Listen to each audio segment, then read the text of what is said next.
We move to the next topic.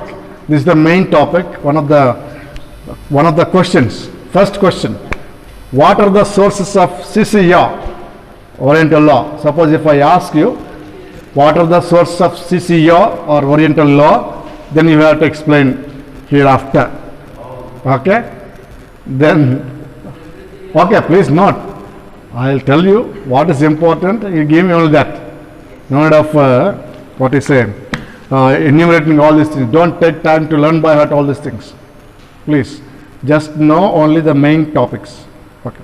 The first source is the sacred canons. Sacri canones. Sacred canons. Actually, when Pope John Paul II promulgated Oriental law, there is always through an apostolic constitution. Apostolic constitution. So that is named as a sacred canons. So the sacred canons, with that he started the apostolic constitution.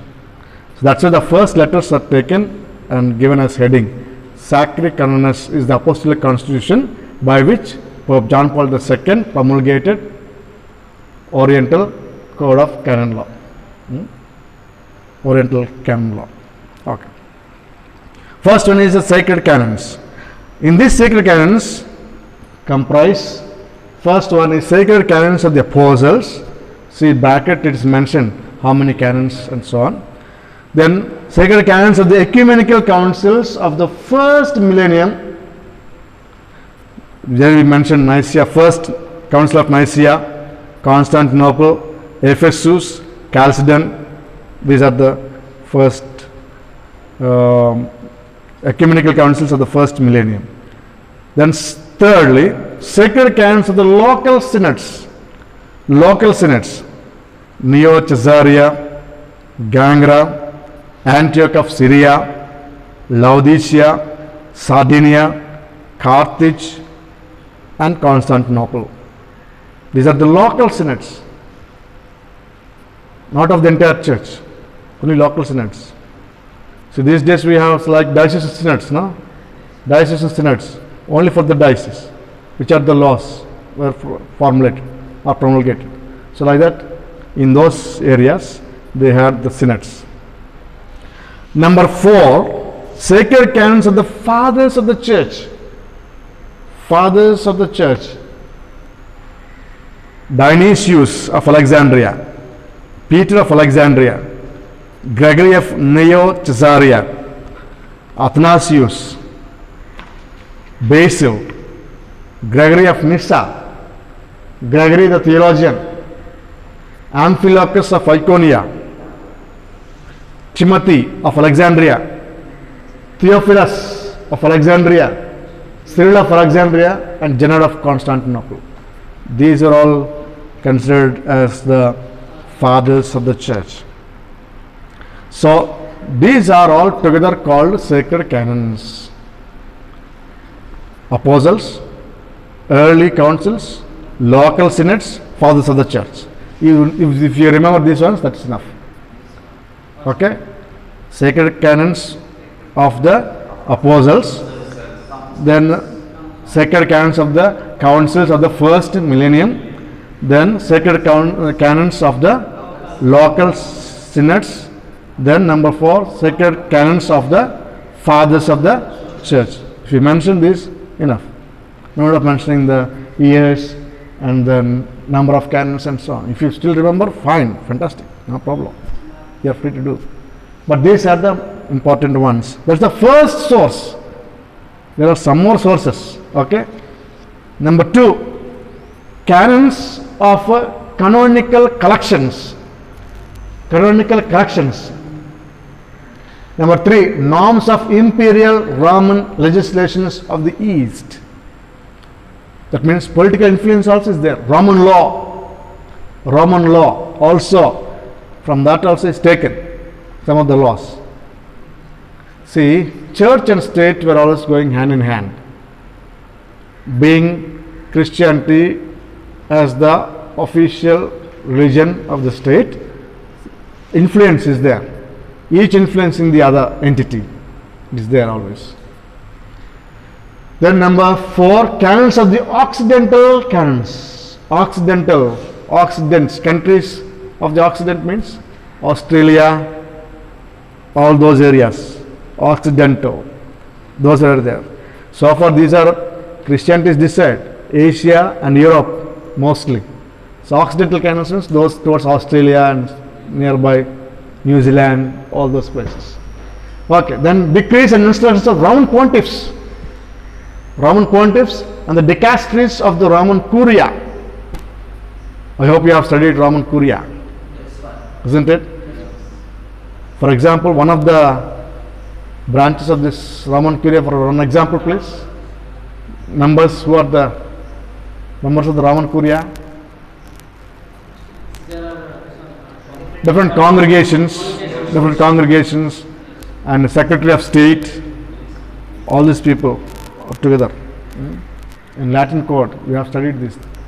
Okay, then canons of 4 motu proprios of Pope Pius the 12th.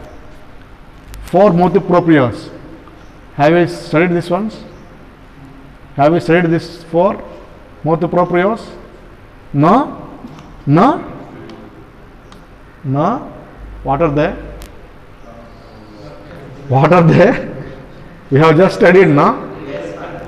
The CA, SN, PL, CS. All these. These are also taken as sources.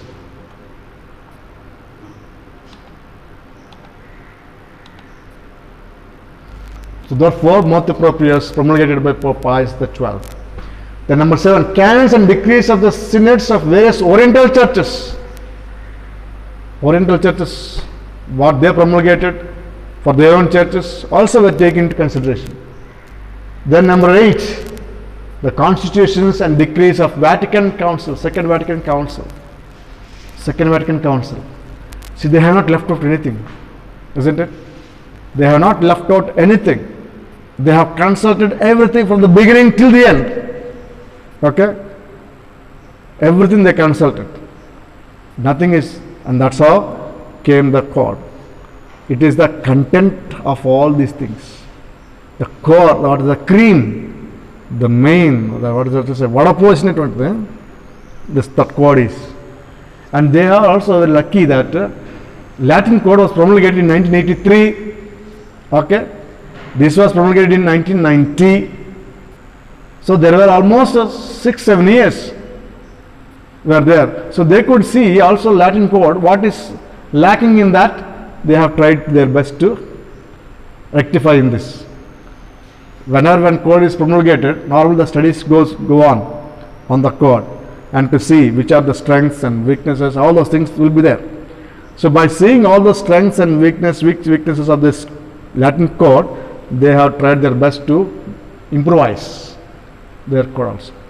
And then some of those things we will see later on. Like Latin code mentions about the illegitimate children. Let's say illegitimate children. Who are those children? Children born to a illegitimate union. So children also are called illegitimate children. So legitimated children, these concepts are not there in CCR. After seeing that, because children have nothing to do, no? Illegitimacy or legitimacy. So they avoided that term. So like that, they could consult everything from the beginning till the end. Now there is a comparison between CIC's 1983 and CCR in their structures, contents, characteristics and terminologies. Let us compare and see the differences in various aspects between the Latin code and Oriental code. Structures, how each book, each code is arranged, the order. See, CIC Latin code begins with books. Excuse me, how many number of books are there? 7. Are you sure? What are they? General norms, people of God,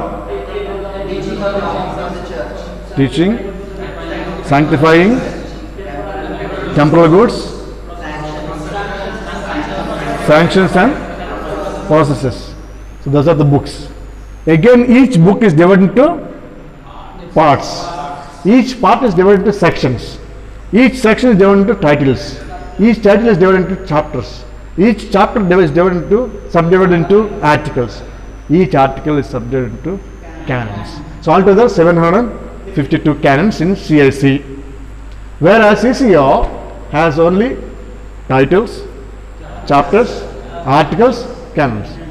So they have less, 1546 canons, 1546, 1752. Okay, these are the structures of these two codes. Now we will see the contents. As you have said already, these are the 7 books. Okay, I'll give you the note, no problem. Okay, just listen. CCO, see number of titles.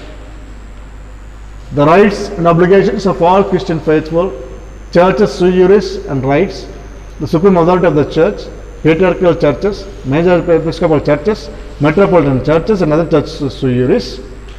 Up to here, these are the 4. You have said now. We have already said now 4 ranks, the churches. But the first one is always supreme authority of the church. Okay, what is right and so on. So first begins always with the faithful, Christian faithful. Whereas Latin code begins with general norms. General norms. And second only comes people of God, isn't it? But here beginning with the people of God. So that's why Christian faithful, what are their rights and obligations? Very important. That means what is the importance is given for the faithful people. Importance is given to the people. And then the hierarchy is there. Then goes on eparchies and bishops, exarchies and exarchs, assemblies, clerics, laypersons, monks, other religious as well, members of the consecrated life, associations, evangelization of peoples, ecclesiastical magisterium, divine worship and expressive sacraments, baptized non-Catholics coming into full communion with the Catholic Church, then ecumenism of fostering unity of Christians, persons and juridical acts. See here, juridical acts come here only. Offices, power of governance. In Latin code we have all these things in the first book itself. Recourses against administrative decrees, temporal goods of the church, trials in general, contentious trial, certain special processes, penal sanctions in the church, the procedure for imposing penalties, law, custom, administrative act, prescription and computation of time.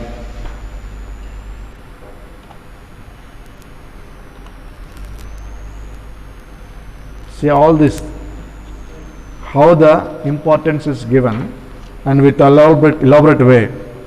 But the number of canons are less than Latin code.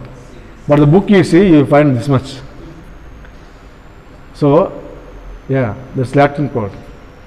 Latin code is little less in number, page numbers, whereas this one is bigger. Why? Because it's self-explanatory. Everything is explained in long paragraphs. So there is no doubt. So in that way, CCO is very clear. Very clear. We find here characteristics of the CCO. Yet another question. Yet another question.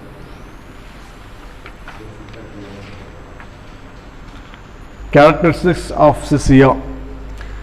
First one, it is the first complete code for Oriental or Eastern churches. Naturally, it's the first code. But it's really a great attempt. Though there are different churches, for all the churches together, one code is there. One code. This is called universal for all these churches together. That's why each church will have their own another. What law it is called? What law it is called? This is universal law for the Orientals, isn't it? CCO. Another law is called, each church will have their own What law is it? One is universal, another one is a opposite of universal. What is it? Particular law. Each church will have their own particular laws, which will never be against the universal law. Okay? Just as we have universal law Latins, code of canon law at the center, each episcopal conference, suppose for India, for each region, India, CBCI is there. They will have their own particular norms pertaining to Indian situation, because law is always in the context, isn't it? So they will promulgate laws which will not be against or contrary to universal law. A law, a particular law which is contrary to universal law has no standing, invalid. So also this first complete code or for Orientals is universal law, which are to be which is to be implemented by all the churches, while having their own particular laws, which are always always in union. What to say? Always what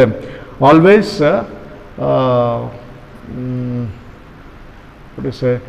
Which are always let's say flowing from the universal law.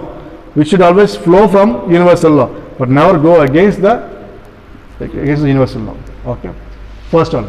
Second characteristic, it has twofold fidelity. Number one, fidelity to the spirit of Second Vatican Council. Number two, fidelity to the ancient and genuine traditions of the Oriental Church.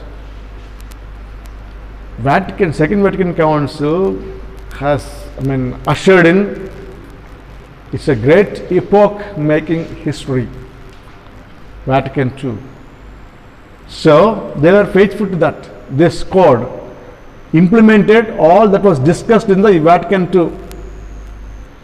Vatican II, in its decrees, whatever the teaching of the Vatican II is strictly implemented in this code, in preparing this code. And also this code is very much faithful to their own customs and traditions coming down from the apostles. Very faithful. That's why fidelity, faithfulness to these two aspects. Number three, it is pastoral and personal. Pastoral means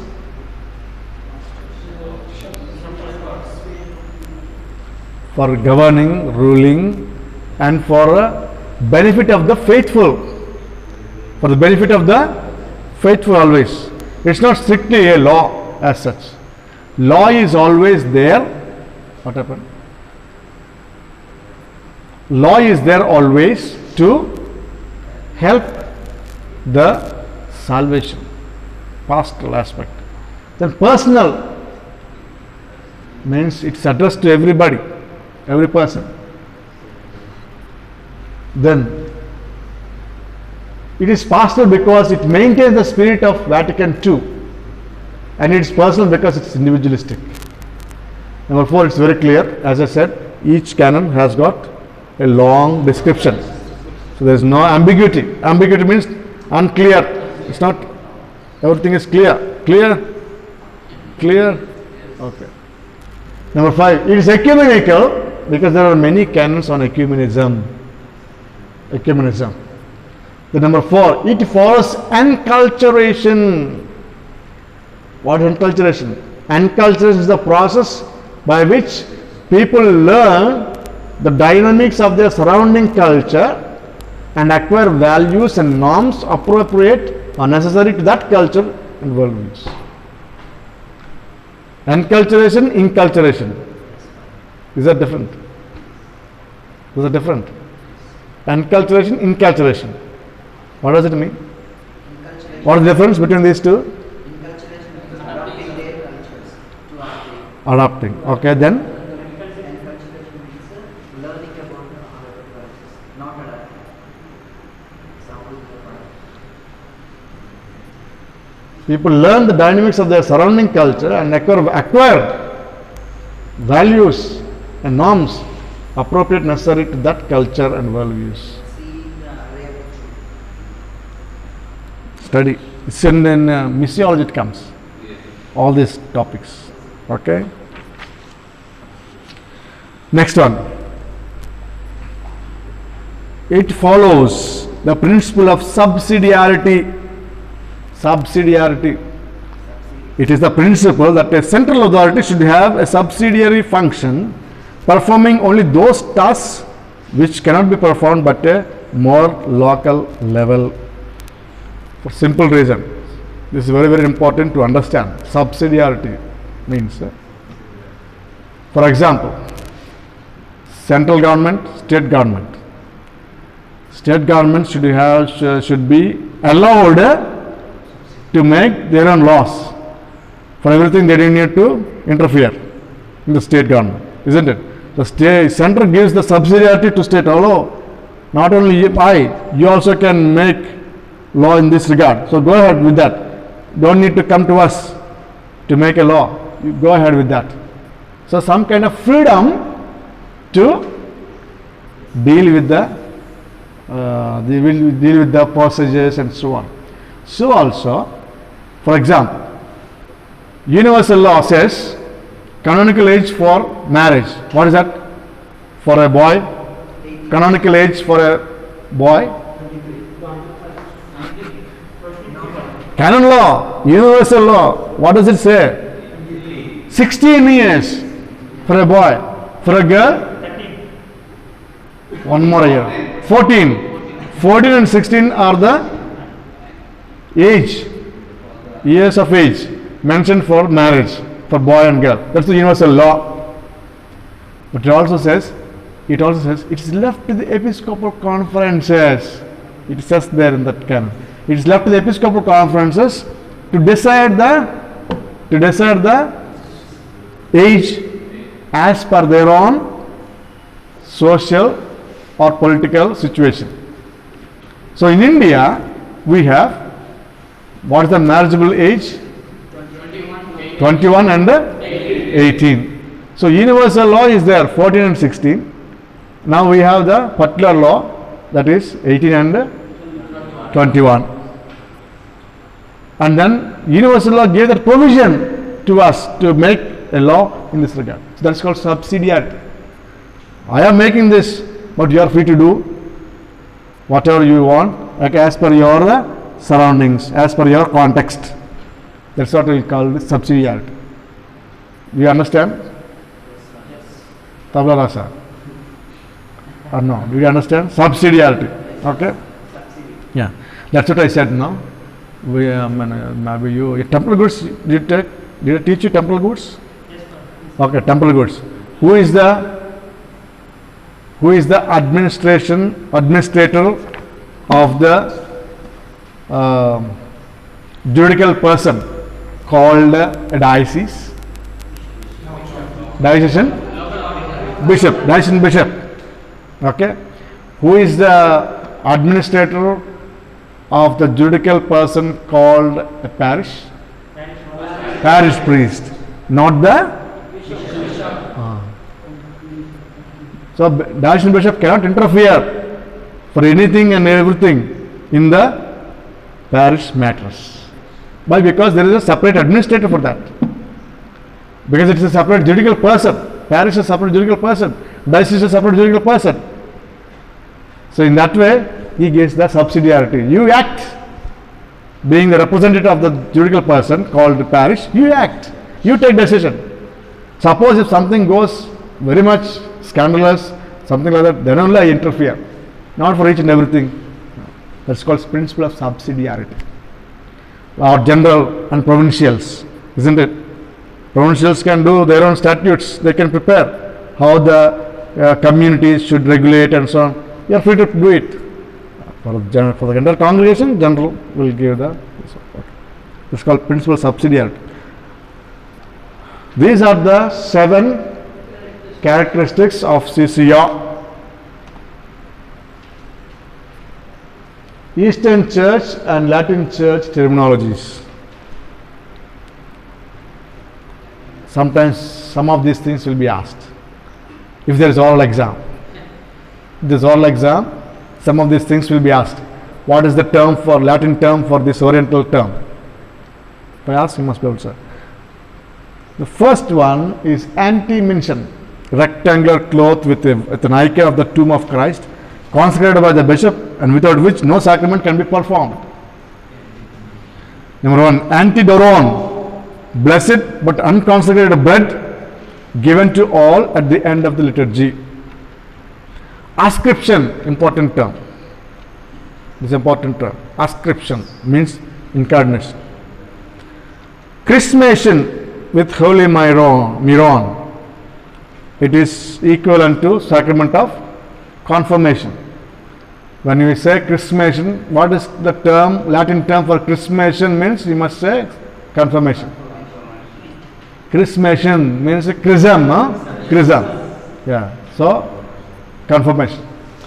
Holy miron means holy oil. Okay. Council of Chalcedon, convened in 1451, Council affirmed Christ in two natures of one person without mixture, without change, without separation, without division. This definition was contrary to traditional Alexandrian theology of one incarnate nature of Christ. The council also established Constantinople as second rank, but only to Rome, ahead of Alexandria and Antioch. Anyway, these are different councils are there that you can read later on. Some of the important terms we read. Divine liturgy means mass. They call divine liturgy, we call as mass. Dormition of Mary, Assumption. Ecclesia or church sui juris, we have the Latin term is autonomous church, ritual church we say. Eparch or hierarch, equivalent to ordinary or bishop. Local hierarch is local ordinary. Eparchy is diocese. Eparchial bishop, diocesan bishop. Eparchial assembly, diocesan synod. Eparchial curia, diocesan curia. See that filioque, the Latin term, and from the Son, inserted into the Nicene Creed by the Latin Church in the year 1274. It is considered as the major cause of theological division by the Orthodox.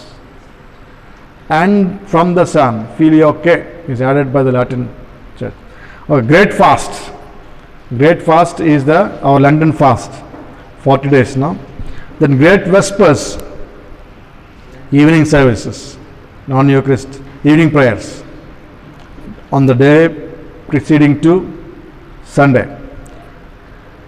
Greek Catholic or Byzantine Catholic. Icon, we all know, image, iconostasis. An icon adorns screen separating the altar from the church proper.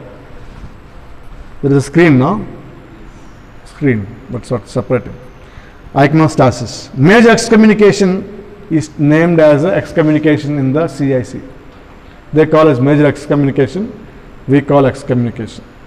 They call minor excommunication, we call suspension, introduction. So they don't have like this different major and minor excommunications.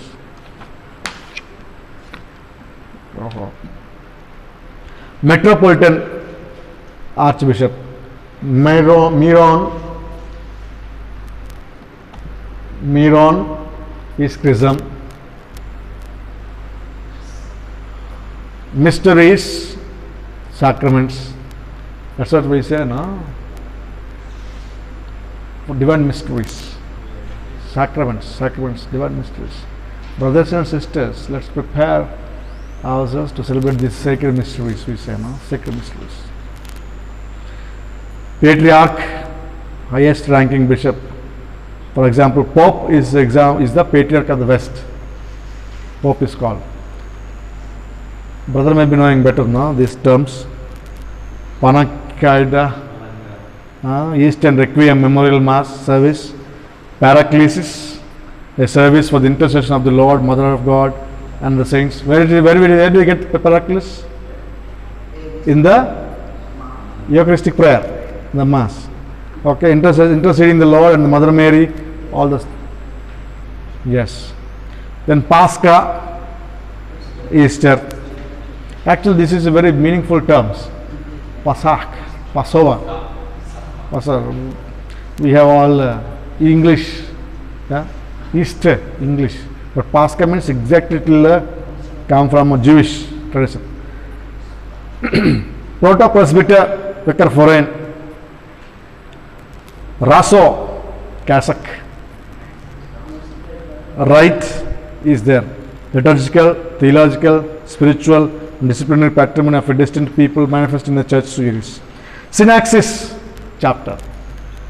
The other day we ordered for one practical commentary on CCR, new one released, and then it is published by the USA, American agency, publications.